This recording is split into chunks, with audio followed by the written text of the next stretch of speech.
Jalbultii bilisaa jalbultiin bilisaa hacuuccaadha biftisaa hadhaawaadha jireenyi isaa qabsoo qofa karaan isaa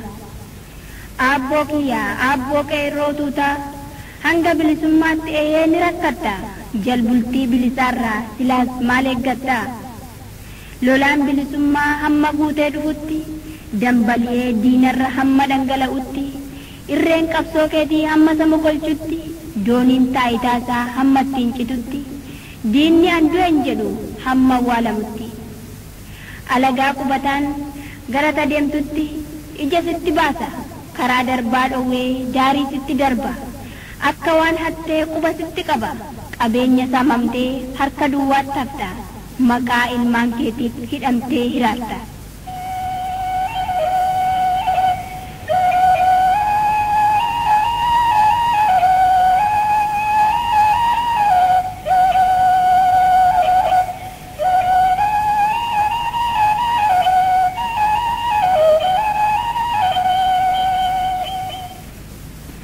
Garuu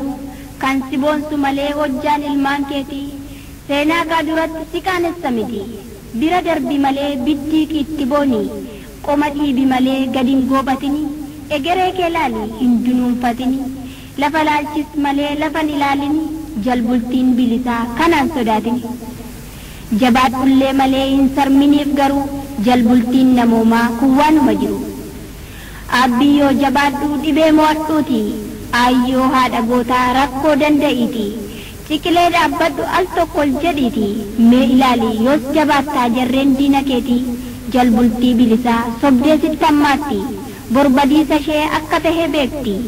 sobdee tattaafattee sobdee wixxifatti kun isheef amala irratti hin beekneeti.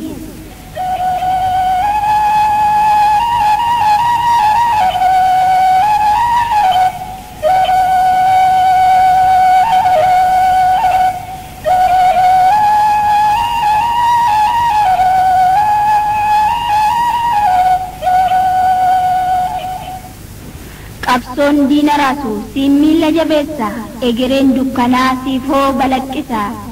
maarree oromtichaa maarree oromtitti maaliif akka saartaa maaf gommitee teessee mataa qaqqabattaa maaliif rakkina kee har'aa qofa laalta mee ol jedhi malee mataa ol qabadhu jalbultii bilisaa ta'uusaa hubadhu meen gaddine gaa gommitee hin taa'in dungoo daandii keenyaa ta'uu keen dagatin afurri kee ho'aan akka nu gaggeessu fuulli kee gammaduun akka nu jabeessu sii jiru ilmaan kee abdiin eeggadhuuti hin dogoggorsamin hin laafin diinatti abaawoon kan keeti cichi kaayyoo keetti akeekni qabsoosaa siif ta'uu hubadhu ibsaan deemsa isaatii sii qalbeeffadhu jalbultii bilisaa ta'uusaa beekkadhu borumtii namoomaa ta'uu akeekkadhu nu duraan dhaaminii cimiitii eeggadhu.